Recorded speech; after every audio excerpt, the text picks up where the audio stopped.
Assalamualaikum warahmatullahi wabarakatuh. Insyaallah tesih semangat nggih. Tapi saya mendengarkan cara jawab salam malam hari ini kelihatannya sudah jam 4:30. Kula nyuwun jawab salame sing semangat, tak dongakna sing jawab salame banter dhewe, mugi-mugi utang-utangin ndang kesaur. Tak dongakna sing jawab salame banter dhewe insyaallah enggal-enggal oleh jodoh. Sing sampun oleh jodoh jawab salame si semangat, kula dongakna muga-muga jodone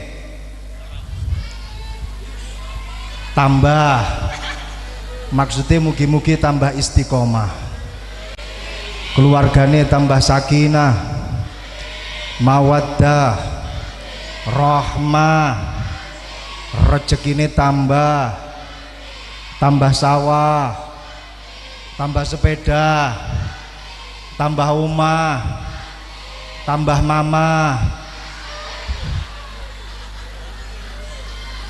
Ini sebelah mriku mau jawab amin. Assalamualaikum warahmatullahi wabarakatuh.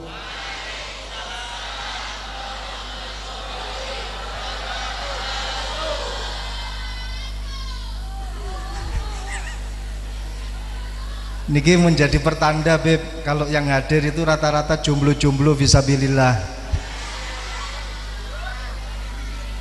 Ya Allah. Tapi nggak usah khawatir, jomblo saat ini menjadi idaman. Kenapa jomblo menjadi idaman? Karena dia adalah harta karun yang dicari oleh semua orang. Karena dia adalah harta karun, maka siapapun yang mendapatkannya berarti dialah orang yang paling beruntung. Maka bergembiralah dengan status jomblo kalian. Sing penting tidak sampai nanti ketika kiamat masih dalam keadaan jomblo. Kenapa? Karena yang namanya Dajjal itu turun dalam keadaan jomblo. Jangan kalian meniru orang-orang yang jomblo di akhir zaman. Maka dari itu tetaplah dengan kesetiaan, walaupun toh jomblo, tapi yakinlah orang yang akan mendapatkan kalian itu adalah orang yang paling beruntung. Ini bukan masalah terlambat nikah, bukan masalah nggak payu rabi, enggak, tapi ini adalah satu proses di mana Allah memilihkan kalian mana laki-laki atau perempuan yang paling pantas buat kalian. Maka bersabarlah, insya Allah dengan demikian barokah ilmu yang kalian dapatkan, dia akan semakin merapat, dia pasti akan semakin mendekat. Saya yakin kok kalian ini pasti memiliki nilai plus bila dibandingkan dengan sebelum mondok di pondok pesantren As-Salafiyah. Pasti kalian akan memiliki nilai tambah, karena ada satu kaidah dikatakan wa kullu syai'in qad syarafa bima humil. Segala sesuatu itu akan menjadi bertambah mulia, bertambah istimewa. Karena apa? Karena ada sesuatu yang istimewa yang menempel kepada kalian. Keistimewaan seseorang bukan pada hakikat dirinya, kita tidak ada apa-apanya. Laki matalana, tidak ada harganya bagi kita, tapi karena ada sesuatu yang istimewa yang menempel pada diri kita sehingga kita bisa menjadi istimewa. Saya akan mengilustrasikan bagaimana kalau ada seorang laki-laki wajah biasa-biasa saja, nggak terlalu keren, nggak terlalu ganteng, tegap juga enggak, tapi ketika dia berada di balik setir mobil Mercedes Benz, maka perempuan mana yang tidak akan meliriknya? Betul? Bukan karena hakikatnya, tapi karena sesuatu yang menempel pada dirinya. Sama wong wadon ya pada baik. Kalau ada orang perempuan nggak begitu cantik, wajah biasa, dinilai paling cuma 6,5, Tapi ketika dia berdandan layaknya seperti permaisuri, pakai maskara setengah meter, pakai blush on tebalnya bedak 1 senti, blush on yang merah-merah yang ditempelkan di pipi, tidak hanya sekedar pipinya saja yang di blush on, tapi jidat-jidatnya juga dikasih merah-merah. Lipstik tidak hanya bibirnya, tapi sampai di atas pipinya pakai lipstik. Maka ketika dia berjalan di tengah pasar, semua laki-laki pasti akan melihatnya. Minimal di dalam hatinya mereka berkata, ini wadon apa ondel-ondel. Itu bukan karena jati dirinya, bukan karena hakikatnya, tapi karena sesuatu yang menempel pada dirinya. Sama seperti kalian, saat ini kalian telah lulus di wisuda, alhamdulillah dapat ilmu, insya Allah manfaat, insya Allah maslahah, insya Allah barokah. Kalian juga sudah berkalungkan bunga yang mewangi, insya Allah harga kalian akan semakin mewangi. Dulu dia tidak mau bersama dengan kalian, saat ini bisa kita buktikan. Ketika nanti kalian pulang, semua anak tetangga pasti akan berderet antri untuk menjadi pendamping kalian. Dulu dia menolak kalian, tapi saya yakin habis ini barokah ilmu yang telah kalian miliki, insya Allah semua wali santri pasti akan berebut, dia patut menjadi menantuku. Tepuk tangan untuk kalian. Loh, ini yang kalian dapatkan, ini adalah sesuatu yang sudah diproses melalui tirakat. Perkara itu kalau ditirakati, itu pasti hasilnya luwih top chair daripada perkara yang tidak ditirakati. Kalian ini berada di pondok saja, itu sudah masuk dalam proses tirakat. Kalian di pondok pesantren berada dalam keadaan yang kecukupan, semua sederhana, kiriman sering telat, semuanya itu kalian lakukan dengan segala berbagai macam kesempitan. Anggaplah itu adalah sebuah bentuk tirakat, dan membuktikan barokah tirakat, suatu yang biasa akan menjadi luar biasa, sesuatu yang ordinary akan menjadi extraordinary. Kalian akan menjadi pilot project daripada keistimewaan sesuatu yang sebelumnya biasa menjadi luar biasa. Harus dengan tirakat. Ini menjadi harga mati. Pengen sukses, tirakat. Pengen jadi istimewa, harus tirakat. Pengen menemukan sesuatu yang diinginkan, yang diharapkan, harus tirakat. Nabi Adam alaihi salam ketika akan bertemu dengan Siti Hawa, tirakat. Nabi Adam itu ketika turun dari surga, kemudian dia berada di bumi, dia melihat kulitnya itu melekusuk. Apa kata orang Brebes melekusuk itu? Kurang bersih. Kemudian dia bilang kepada Allah, ya Allah, kenapa kulitku sekarang berbeda? Ketika dulu aku di surga, aku glowing, charming, dan bening. Tapi kenapa ketika aku di dunia kulitku berubah melekusuk semacam ini? Dijawab oleh Allah, wahai Adam, kau ingin kembali seperti halnya engkau ada di surga? Iya ya Allah, saya ini mau ketemu sama istri saya. Setelah bertahun-tahun engkau pisahkan aku dan dia. Aku kau taruh aku di Makkah, dan kau taruh dia ada di India. Saat ini waktunya mau ngedet ya Allah. Kalau keadaan saya semacam ini, malu ya Allah, masa seperti ini? Akhirnya Nabi Adam diberi amalan oleh Allah Subhanahu wa ta'ala. Poso telung dino dam, 3 hari puasa, hari tanggal 13, 14, 15. Insya Allah kalau kamu istiqomah berpuasa pada tanggal 13, 14, dan 15, kau akan kembali bening seperti halnya kau berada di surganya Allah. Dilakukan oleh Nabi Adam. Poso tanggal 13, 14 karo 15, dan sampai sekarang puasa itu masih tetap dilaksanakan menjadi salah satu sunnah. Namanya adalah sunnah puasa ayyamul bid, hari-hari putih, karena memang ada korelasinya dengan Nabi Adam alaihi salam yang ingin memutihkan, mengglowingkan, mencermingkan, membeningkan kulitnya. Alhamdulillah, setelah 3 hari berpuasa dan dilakukan berbulan-bulan istiqomah oleh Nabi Adam alaihi salam, kembalilah glowing, kembalilah charming, bersiaplah bertemu dengan jodohnya Siti Hawa. Nabi Adam pengen ketemu Siti Hawa tirakat, sampean Nabi duduk wali, mentok wali murid, pengen mendapatkan harapan kok ora tirakat, mimpi deh lo, jangan berharap.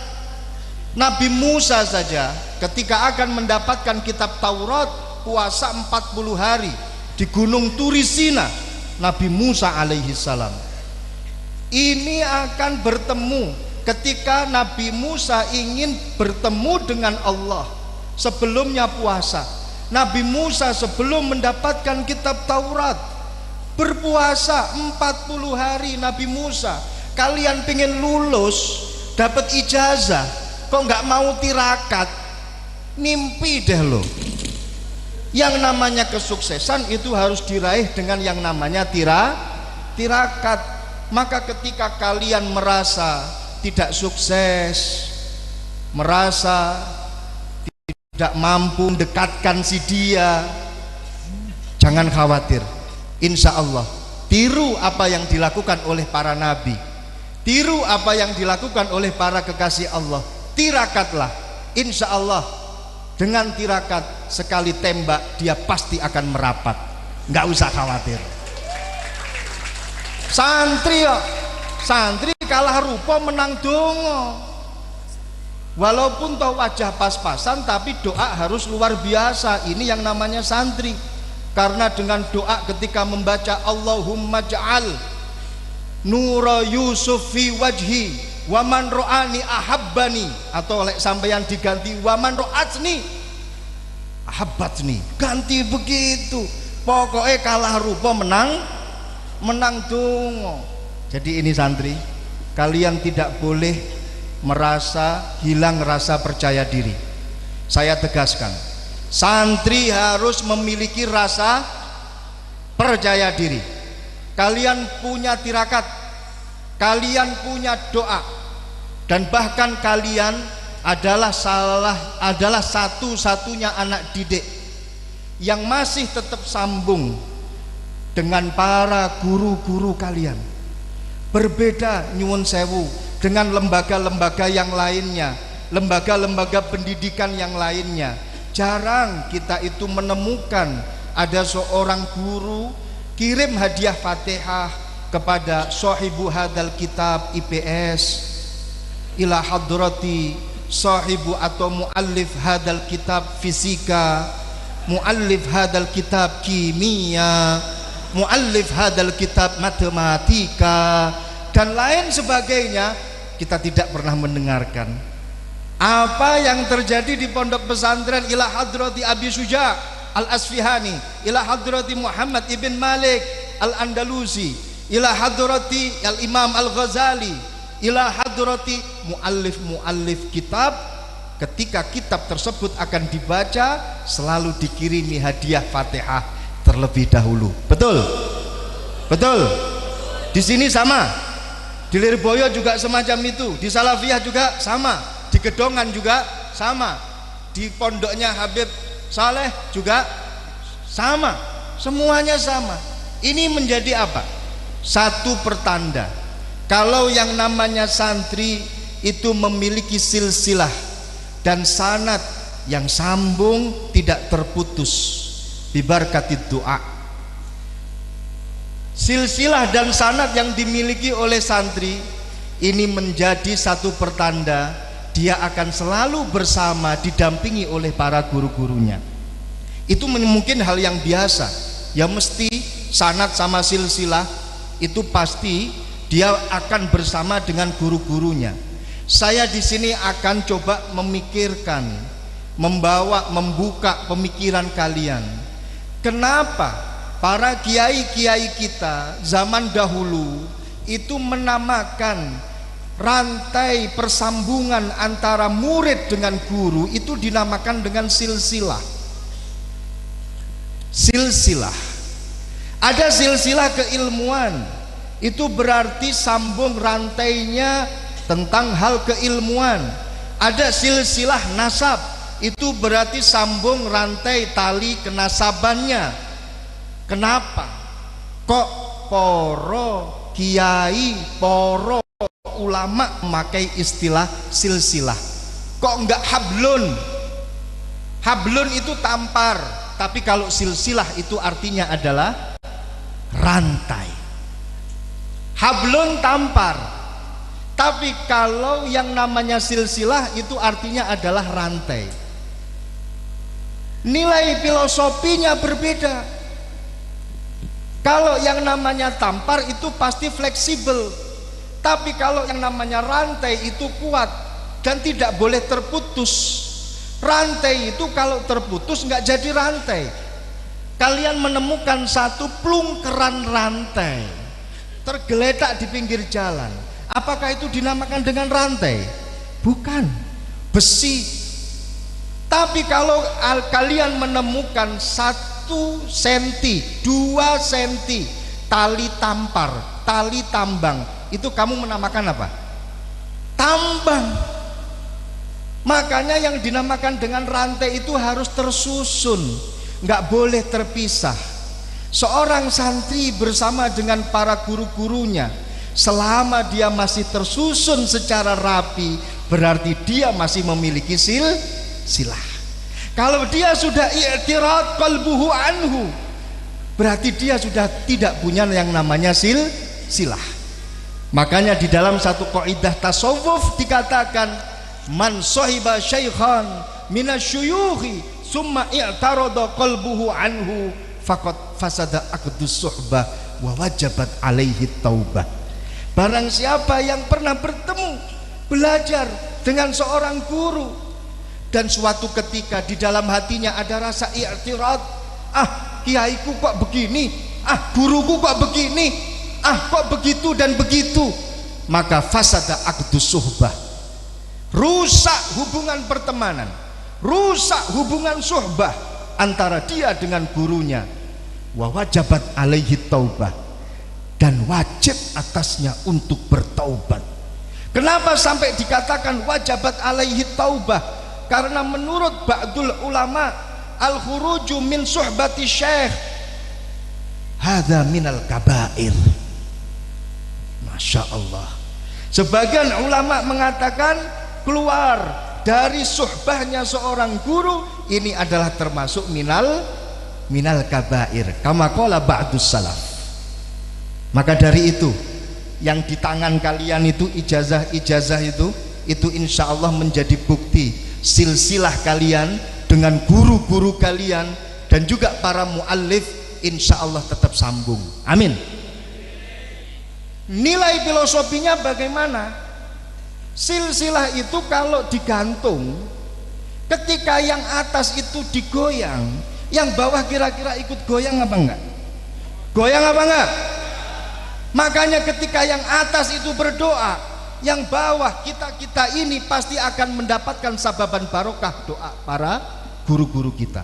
Mbah Hasyim berdoa, kita dapat barokahnya. Mbah Wahab berdoa, kita dapat barokahnya. Mbah Soleh Darat berdoa, kita dapat barokahnya. Siapapun guru-guru kita berdoa, kita dapat barokahnya karena masih tetap sambung. Alhamdulillah. Rantai kalau yang bawah digoyang, yang atas ikut goyang atau tidak? Goyang apa tidak?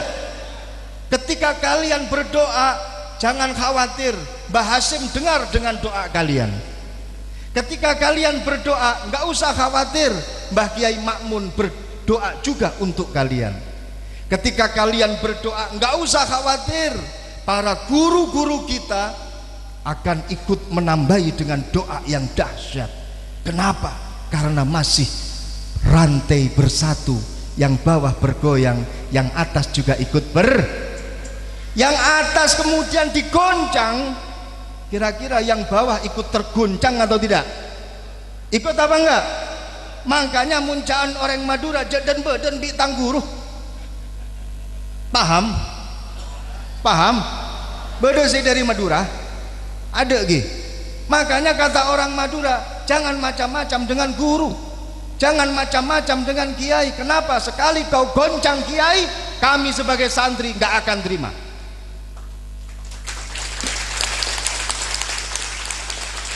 Nggak akan terima. Jangan kau injak-injak kiai-kiai kami.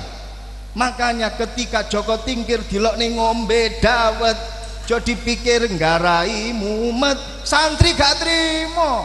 Joko Tingkir waline dhewe, Joko Tingkir gurune awake dhewe, dilokne trimo ngombe dawet. Lek kula ngombe kopi gak apa-apa. Alhamdulillah.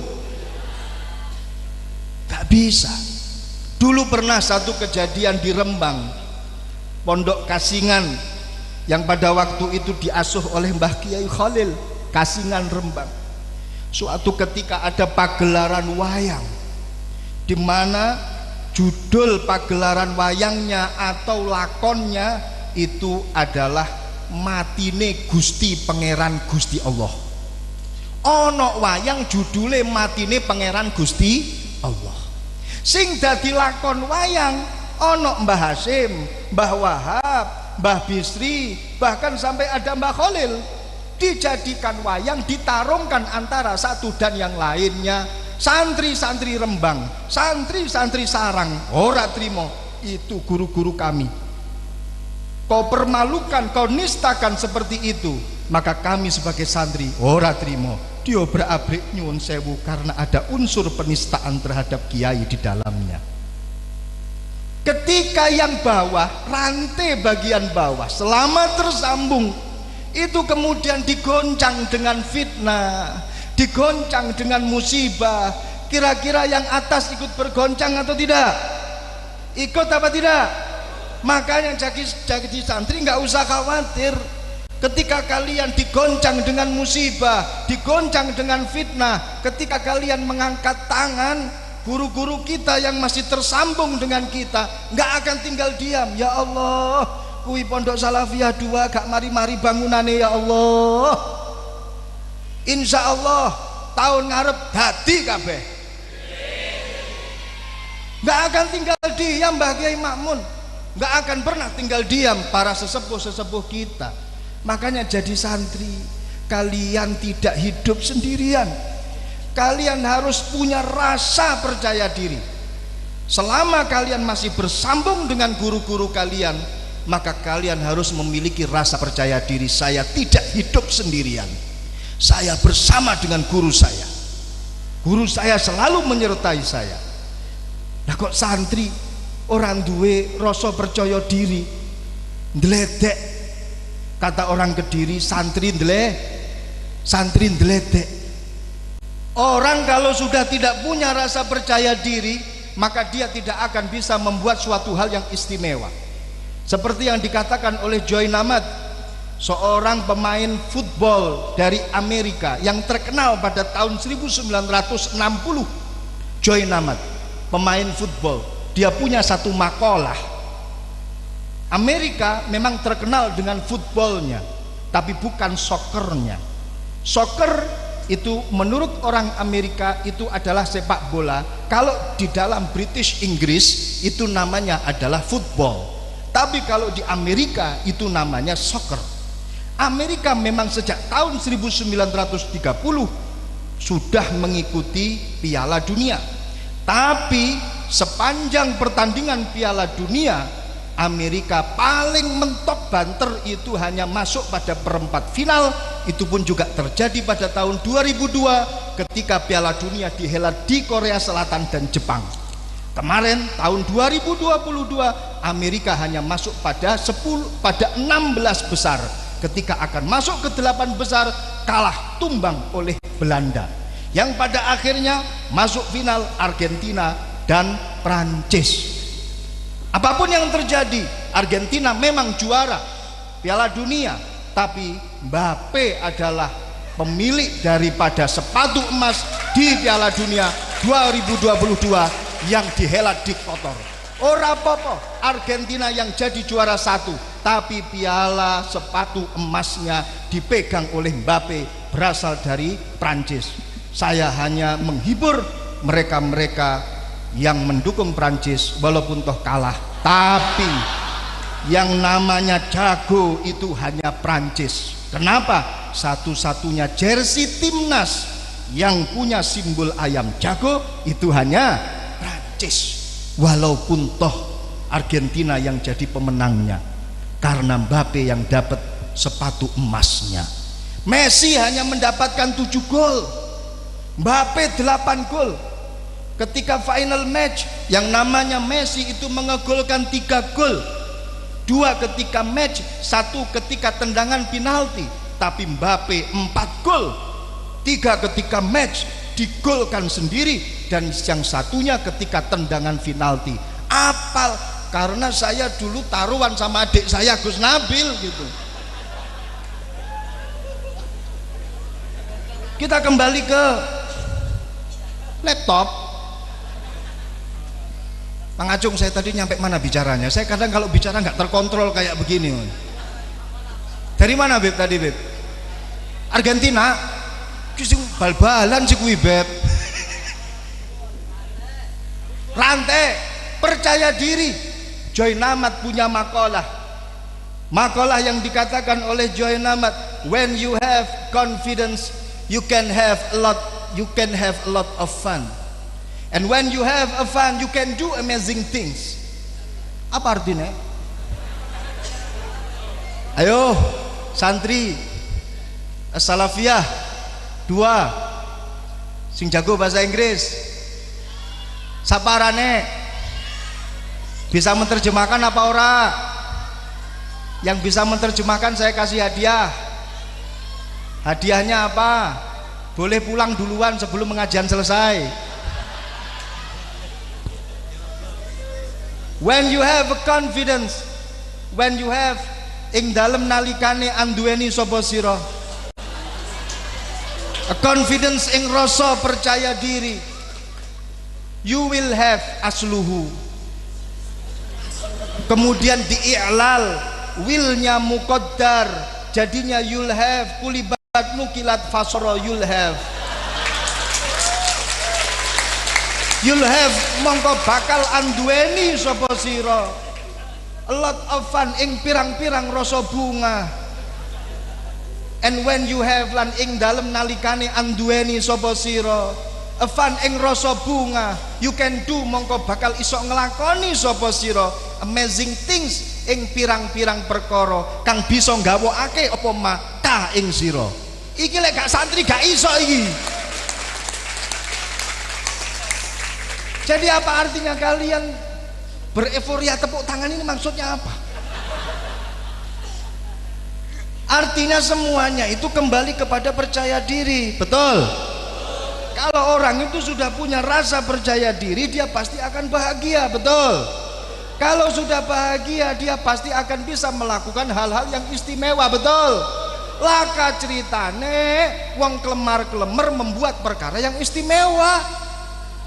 Awake kelemar-kelemar, pikirannya kelemar-kelemar, terus bahagia? Enggak ada. Orang bahagia itu enggak ada ceritanya kemudian dia kelemar-kelemar. Yang namanya orang bahagia, dia pasti memiliki dasar rasa percaya diri, dan ini yang paling cocok predikatnya dipegang oleh para santri. Kenapa? Karena santri di dunia tidak hidup sendirian. Santri harus punya rasa percaya diri, dan santri dimanapun kapanpun dia selalu bahagia, betul apa enggak? Betul apa enggak? Karena sudah terbiasa dengan segala macam keadaan. Santri kaya pasti bahagia karena pernah kaya, walaupun toh 3 hari kiriman pertama. Santri walaupun toh miskin, naudzubillah min dalik, tapi tetap bahagia, betul? Karena dulu ketika di pondok sering miskin, betul? Bu, Kiriman jangan telat lah. Kiriman pertama 3 hari alhamdulillah kaya mendadak. Tinggal 27 hari ke depan miskin juga mendadak. Maka segala macam cobaan, maka segala macam kondisi dan situasi ini pernah dilalui oleh yang namanya santri. Bangun tengah malam, bangunnya dipaksa, ada yang bangun sendiri juga, ada yang bangun bangunan, macam-macam. Santri dengan berbagai macam kondisi dan situasi insya Allah siap. Makanya Bapak Kapolsek ataupun Bapak Dan Ramil, panjenengan kalau mau mencari anggota yang pas untuk segala medan, kondisi dan situasi, cari anggota dari santri. Insya Allah pasti teruji lahir batin. Bahkan tidak hanya lahir batin, dunia dan akhirat siap tetap jadi manusia. Santri ini teruji. Karena yang namanya santri ini selalu saya katakan, mereka itu adalah intellectual person. Mereka itu adalah intellectual person, orang yang intelektual. Ini saya sampaikan di berbagai macam seminar, di berbagai macam workshop. Ketika kalian ingin melihat sosok yang intelektual, the real intellectual person, lihat sosok para santri. Kenapa? Karena kalau kita lihat dari syarat orang yang intelektual, wa min syurutil intelektualisme salasah. 3 syarat-syaratnya. Yang pertama apa? Intellectual person who engage in critical thinking, research and reflection about society. Ini yang tepuk tangan berarti yang tahu artinya ini pasti ini. Ini yang tahu artinya ini pasti ini, yaitu Yai Subhan, guru saya. Ini pasti beliau tahu artinya. Apa kita coba? Ngapunten nggih. Yang dinamakan dengan intellectual person itu adalah who engage, mereka yang terlibat in critical thinking, ing dalam pemikiran kang kritis. Santri itu kritis luar biasa. Buktinya apa? Kalau kita lihat dalam ilmu psikologi, ya ala kadarnya, di situ dikatakan salah satu faktor orang itu menjadi kritis itu karena dia selalu berada dalam segala macam cobaan, hidup yang kepepet, insya Allah pikirannya semakin cemerlang. Santri, betul, mulai kiriman telat, jajan-jajanan sering terlambat, makan juga sering telat, betul. Hidup seadanya, betul. Ini semuanya adalah bentuk daripada tirakat kalian untuk menjadikan otak kalian cemerlang. Makanya bersiaplah, bersabarlah dengan keterbatasan yang kalian rasakan di pondok pesantren. Itu semuanya akan menjadi satu media pembelajaran untuk kalian. Jangan buka seperti yang disampaikan dalam manaqibnya Syekh Abdul Qadir Al-Jilani radhiyallahu anhu, bagaimana di situ beliau wa makasa fi 25 sanah sairan fi sahra'il Iraqi wa kharabatih. Selama 25 tahun Syekh Abdul Qadir Al-Jilani mencari ilmu. Selama 25 tahun Syekh Abdul Qadir Al-Jilani mencari guru dari satu desa ke desa yang satunya. La ya'rifun nas wa la ya'rifunah. Syekh Abdul Qadir tidak mengenal manusia, manusia juga tidak mengenal beliau. Kenapa? Karena fokus dalam mencari ilmu. Orang mikir iki sopo, kuwi sopo, yang terpenting adalah ilmu dan ilmu. Kalau saya punya satu doa untuk kalian wahai para santri, walaupun toh ini sudah waktunya, tapi ini menjadi satu doa agar dia itu semakin merapat. Allahumma zawijni bil ilmi. Ya Allah, nikahkanlah aku dengan ilmu. Insya Allah dengan demikian susu rabi. Karena doanya adalah Allahumma zawijni bil ilmi. Ini murni pure doa dari saya. Karena pada waktu itu ketika di Yaman, Beb, saya ditelepon oleh ayah saya. Pengen rabi ta? Mboten. Padahal tenggone jero ati pengine gak karuan. Lho ya apa nanggone Yaman blas gak ndelok menungso wedok. Di sana 4 tahun itu hanya melihat matanya saja, blolak blolok. Ditawari sama almarhum abah saya, gak pengen terabi tale, boten. Padahal di dalam hati, ya Allah, wis gak usah ditawari, mau langsung dikirim. Tapi subhanallah, saya malah diberi doa sama ayah saya. Dongone ngene le, ben gak kesusu rabi. Napa bah? Allahumma tak terokno, Allahumma zawijni bil ilmi. Padha wae jere aku. Ya Allah, ya Allah, nikahkanlah aku dengan ilmu. Nah, ini kalian yang masih dalam proses belajar, tahap belajar, doanya ben gak kesusu rabi napa? Allahumma zawijni bil ilmi. Nah, ini bentuk tirakat dari kalian. Kembali kepada Syekh Abdul Qadir Al-Jilani radhiyallahu anhu, sampai beliau itu makan dengan keterbatasannya, tidak menemukan makanan. Suatu ketika diberi makanan oleh orang lain, ada pengemis minta, diberikan juga oleh Syekh Abdul Qadir Al-Jilani. Nyoh aku gak sido mangan. Setelah itu diberi dirham oleh orang lain, dibelikan makanan oleh Syekh Abdul Qadir, dibagi 2, yang separuhnya disedekahkan, yang satunya mau dimakan. Apa jawaban dari Allah Subhanahu wa ta'ala?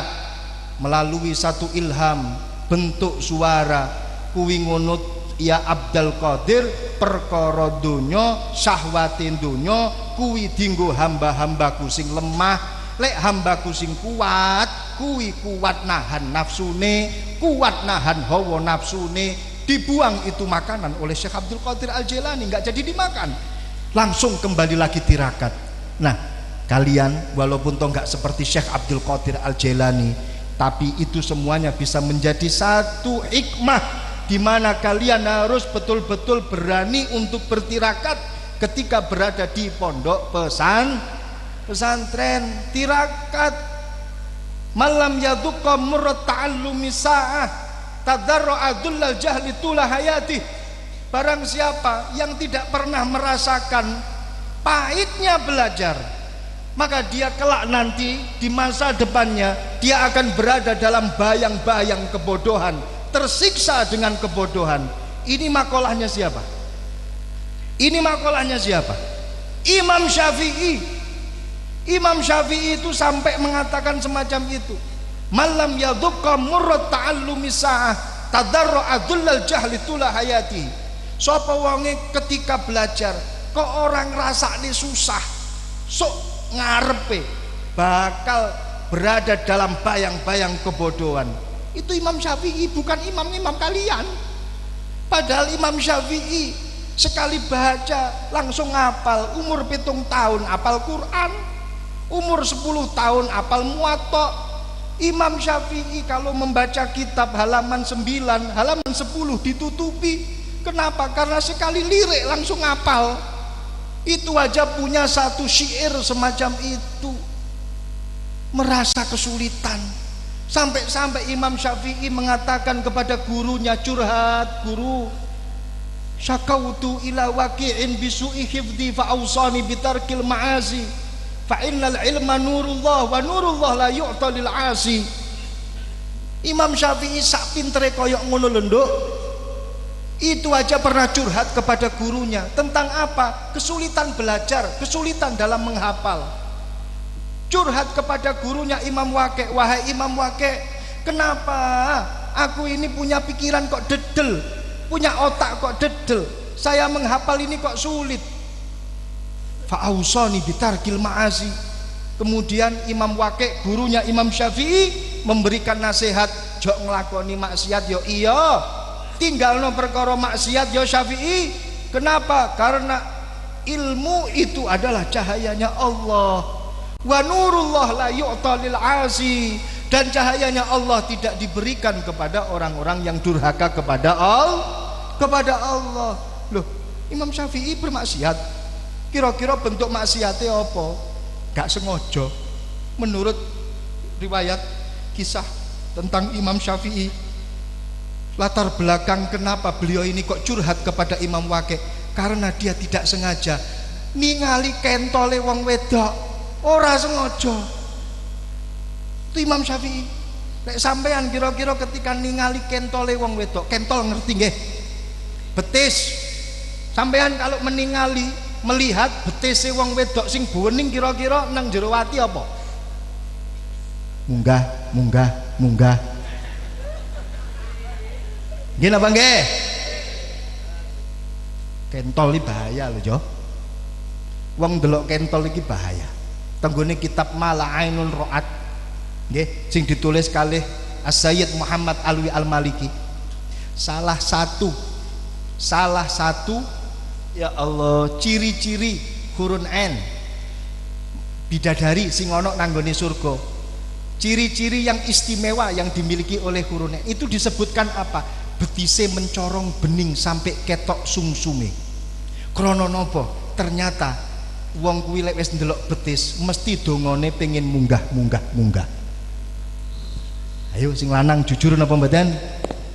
Nggih napa nggih? Ndelok kentole kok koyok ngono kuwi mesti dongane pengen diunggahne. Ayo munggah. Ndukure koyok piye? Apa koyok betise? Ayo munggah. Dengkule koyok piye? Ayo munggah terus. Makane hati-hati karo betis, sekali lirik langsung plengos. Sekali ketok langsung plengos. Aja malah di mumpung gurung kedep terus lanjut, ampun sekali delok langsung plengos, karena kalau dibiarkan bahaya, mesti pengennya munggah alias ndukure betis apa, ndukure apa, ndukure apa, terus sak ndukure niki betis. Imam Syafi'i ora sekonjo ningali betis, akhirnya buyar pikirane. Makanya sampai curhat kepada gurunya Imam Waqi'.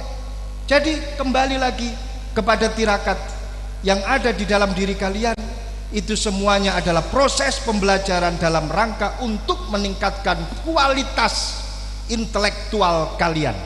Nggak usah khawatir, tetap mondok di pondok pesantren sampai kapan? Sampai mati lek iso tetap mondok, ora usah khawatir. Sing nomor loro, santri itu pasti memiliki apa? Research, pengalaman. Santri itu di pondok pesantren pasti berkumpul dengan mereka-mereka yang memiliki strata sosial yang berbeda-beda. Kumpul karo anaknya pejabat, insya Allah di pondok pesantren ini ada yang anaknya pejabat. Ada apa mboten? Kumpul dengan anak-anaknya pebisnis, pengusaha. Kumpul dengan anak-anaknya strata orang kaya, strata orang miskin. Kumpul bersama dengan anak-anaknya petani, anak-anaknya peternak. Sehingga kalau dia mondok di pondok pesantren, keluar dari pondok, dia pasti memiliki wawasan yang luas tentang sosial masyarakat. Dia keluar dari pondok siap, langsung ready stock, bisa untuk memecahkan segala masalah. Makanya yang terakhir, intellectual person itu syaratnya adalah dia memiliki reflection about society, memiliki jiwa penilaian yang luhur terhadap segala permasalahan yang ada di sekitarnya. Sama plek dengan apa yang disampaikan lirraf'i wan nasbi wa jarrina sholah ka'arif bina fa innana nilnal minah. Yang namanya i'rab rafa gitu nggih, nasab, jar, domire tetap nah itu dimanapun dia berada yo tetap nah. Santri itu sama semacam itu, walaupun toh di kondisi ini, di kondisi itu, situasi ini, situasi itu, tetap jiwa kesantriannya harus ada, nggak boleh hilang.